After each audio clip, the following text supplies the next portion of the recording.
बाबा ब्रह्मलीन हुए थे 16 नवंबर 14 नवंबर 1970 को इसी पहाड़ी पर। और वो इस पहाड़ी पर कब आए थे? जैसे वो बता रहे थे 30 के आसपास में।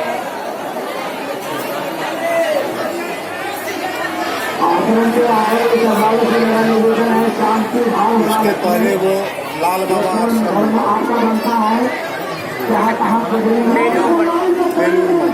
लाल बाबा दुखी लाल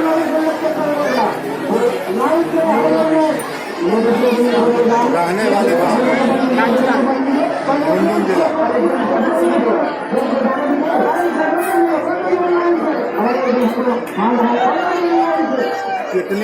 कितनी आयु में उनका अवसान हुआ होगा?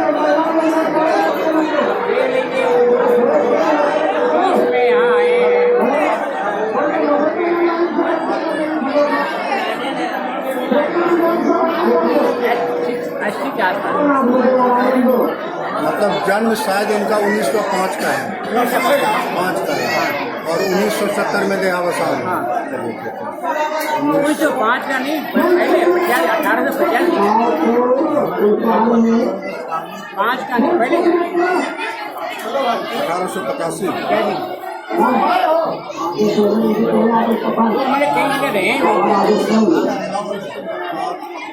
है तो वही लाल बाबा। नहीं आपका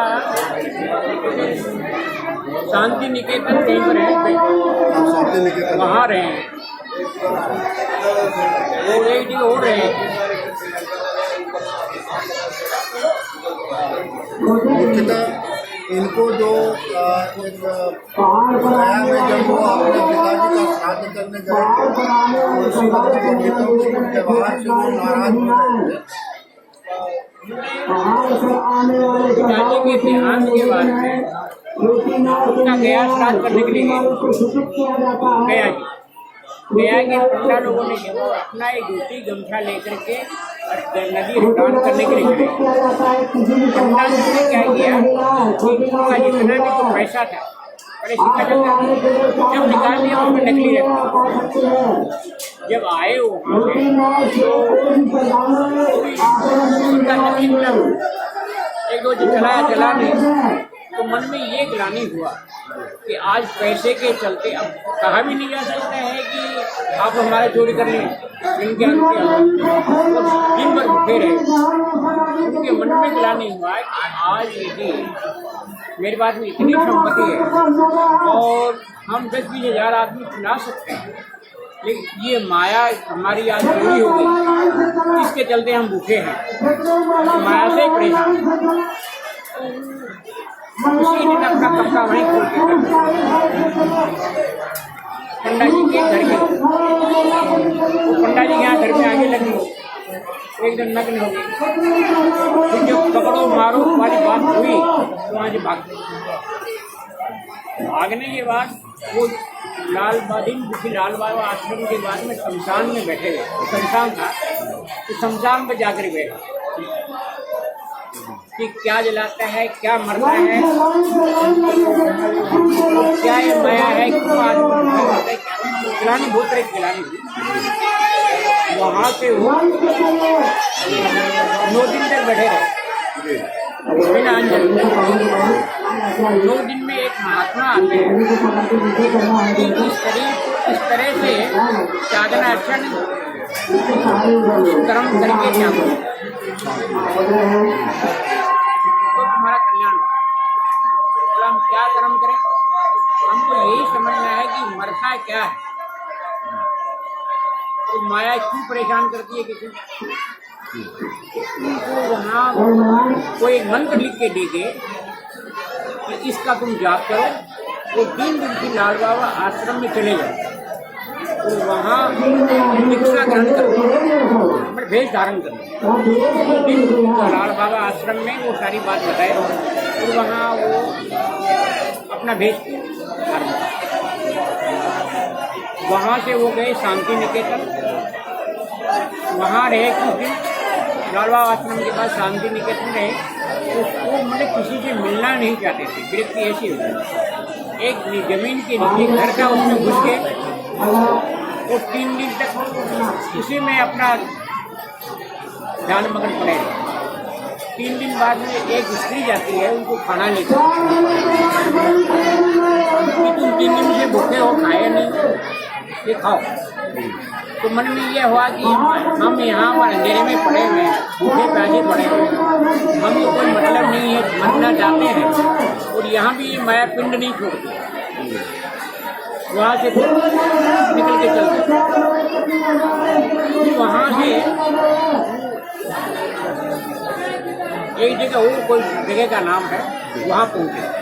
वहाँ पहुँचे तो रात में उनको स्वप्न हुआ कि तुम पहलगांव आश्रम में चले जाओ, वही जो मोनी बाबा जो आप बताए मन, तो वहाँ जाकर के वहीं तपस्या को वहीं कल्याण। यहाँ आ गए।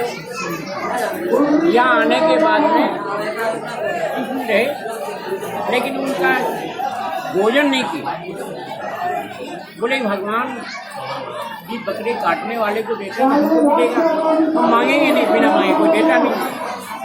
6 महीने तक मतलब इसी तरह ही जल पी कर रहे शरीर, लेकिन लकड़ी हो गया, मतलब एकदम काला पड़ गया, शरीर का खून सब सूख गया। यहाँ पहलगाम के कुछ लोग या उस पार के लोग आए, बोले महाराज कुछ खाया कीजिए। बोले कि हमको कौन देगा, हम कमाते पे हैं नहीं, मांगेंगे क्यों, शरीर को तुम एक दिन नाश है, मरना ही है, मर जाएंगे। तो लोग बोले कि बाबा जो भी कहिएगा हम व्यवस्था करेंगे। तो वो समझ के वो लोग ये व्यवस्था की कि यहाँ चना का हम लोग भेज देंगे, तो उनकी चना खाने की पड़ी। तो 25 साल से तो चना खा के 25 साल तक चना खाली चना घुगनी बना दिए या भांग दे दिए, 25 साल।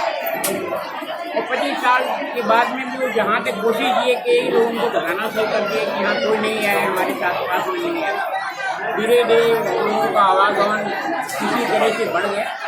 और आवागमन बढ़ने से क्या है कि कुछ हल्का फुल्का खाना शुरू कर दिया। लेकिन वो क्या है कि वो मतलब 2 ग्राम आटा भी दिन भर में नहीं खाता। दांत टूटने के बाद में रोटी खाने के लिए 150-50 ग्राम आटा भी रात में खाली, दिन भर खाते। तो उनका कहना था कि हम खाएंगे फिर गिराएंगे, ऐसा काम हमसे नहीं। 18 घंटा अपने भजन में देंगे। इनका मार्ग कौन सा था, इनके गुरु कौन थे? उदासी मार्ग। उदासी मार्ग। गुरु कौन था? इनका मोनी बाबा बताते। मौनी बाबा पश्चिम बंगाल। पश्चिम बंगाल में कहाँ? वही बेलूर मठ में। बेलूर मठ। बेलूर मठ में थे, मूल धारण कर रखे थे। गुरु तो वही हुए जो उनको दीक्षा दे के गए थे। वहाँ जाके आश्रम में वो खाली भेज दिए। ये यहाँ जो लंगर की प्रथा है, तो ये कब से शुरू हुई है? उनके समाधिस्थ होने के बाद से? समाधिस्थ होने के समय से शुरू जी। जिस दिन मतलब वो जैसे उनका श्राद्ध क्रिया जो होता है, उसी दिन से ये चालू और धीरे धीरे बढ़ता है चालू। जी, आज तो हजारों लोग आने लगे। हाँ, अभी यहाँ इस स्थान से जुड़े या कहें शिष्य यहाँ के आज जो आए हैं इस कार्यक्रम में, किन किन प्रदेशों से, किन किन देशों से लोग आए हुए हैं? देखिए विदेश से तो आने वाले में एक नेपाल से आए हैं, और बाकी बम्बई से भी आए हैं, मद्रास से भी आए हैं, राजस्थान से भी आए हैं, और यूपी के भी लोग, झारखंड के भी हैं, बंगाल के भी हैं। आप कब से इस स्थान पर उनकी जगह पर? 1967 से यहाँ पर। 1967। इस जगह की क्या महत्ता है, क्या विशेषता है इस पहाड़ी की? देखिए विशेषता रूप से तो कहा नहीं जा सकता है इसका क्या विशेषता है। वो जैसा चाहे खोजना चाहे, खोजने का पात्र हो, वही प्राप्त कर सकता है, वो विशेषता को समझ सकता है हर आदमी। नहीं, आपका तो अनुभव इतने दिनों का लंबा अनुभव है। मेरा अनुभव है, लेकिन हम भी ये अनुभव के आधार पर हम आपको ये पूरा नहीं कह सकते कि ये यहाँ तक। हम जब चाहें जो चीज़ हमको मिला, जो कुछ मिला, लेकिन हम आपको ऐसे दिखा नहीं सकते हैं कि ये सच्चाई है। ये अब हमारे अंदर तक ही है। हम लोग तो उतना जानकार नहीं है, लेकिन इतना तो जरूर लगता है कि यह जगह बहुत जागृत है और यह साधना के लिए उत्कृष्ट जगह है। देखिए कितना जागृत है। हम 4 साल हो गया यहाँ रहते हुए लगातार। बाबा देवानंद हो गया, तो हमको कहीं जाना था। जाने के लिए 20-25 रुपये चाहिए। जाना 20-50 रुपये चाहिए, वो नहीं। तो मन में ये ग्लानि हुई कि हमको 4 साल यहाँ रहते हो गए और यहाँ कुछ मिला नहीं है। अब जाने की इच्छा है तो 30 रुपये के लिए किसी के भीख मांगना पड़े तो कोई देगा भी नहीं, देता भी नहीं। आज तो दे देगा, नहीं मुझ में नहीं देता। तो हमारे जीवन हम ये समझे कि बेकार है। तो हम अकेले बैठे हुए तो बोले कि बैठे बैठे अपने आप में ग्लानि हुई, वो रोने लगे कि हमने अपना 4 साल का समय बर्बाद कर दिया और कुछ मिला नहीं। खाने को नहीं मिले, 150 रुपया 4 साल में हमारे पास नहीं, बेकार यहाँ है। जब इतना देर हुआ रोया, हमको अपना होश नहीं है बाबा के सामने, लेकिन आवाज़ हुई कि तुम रोता क्यों है, या मेरे आसन के नीचे 100 रुपया रखा वाले। अब हमारा तो ऐसा आवाज़ जब सुना, आँख तो हम बंद कर दी। आसन के नीचे जाकर के हाथ दिया, सही में 1 नंबरी 1967 मतलब 70 के आसपास में, 72 के आसपास में कोई 100 रुपये चढ़ाने वाला नहीं। 100 रुपये हमको मिला, हमको मन में आया कि ये 100 रुपये आया कहाँ से, और वो रोना हम भूले। तो कोई माझी था यहाँ रहता, सेवा करता है, उसको रख दिया होगा, किसी का होगा, लेकिन यहाँ पैसा कैसे है, उसको वापिस माझी से पूछा भाई तुम 100 रुपया रखे हो, बोले नहीं। हम भी ये कल्पना भी किया कि आज को मतलब 10-20 रुपया उस समय चढ़ाता था, बोल के चढ़ाता है बाबा हम 10 रुपया चढ़ा रहे हैं, कोई आया भी नहीं, पैसा आया कहाँ से। तो मन में जो रोना भी भूल गया, हम वो 1.5 गुण में लग गया और सब कुछ। तो हमको ये समझ में आया कि यदि यहाँ पर कुछ मांगा जाए आवश्यकता के अनुसार, सब कुछ यदि ज्ञान चाहिए ज्ञान भी मिलता है, माया चाहिए तो माया भी मिल जाता है, और यदि हम गलती करेंगे तो हमको सजा मिलती है। बाबा की पुण्यतिथि पर ऐसे तो हम देख रहे हैं कि लंगर का आयोजन हो रहा है, इसके अलावे और क्या क्या गतिविधियां यहाँ होती हैं इस अवसर पर? देखिए सुबह से जैसे हवन हुआ है, ध्वजारोहण हुआ है, प्रसाद वितरण, गंगा जी की आरती हुई है, और ये लंगर की समाप्ति के बाद में रात में भजन कीर्तन होगा 12-1 बजे तक। संध्या रात की निशा आरती होगी, तो उसके बाद में कल साधु ब्राह्मण भोजन फिर होगा 4 बजे तक। कुंवारी कन्याओं का भी कितनी कन्याओं का होता है? 9 कन्या। ये आज होता है या कल होता है? कल कल वो सब ब्राह्मण भोजन, कन्या भोजन जो भी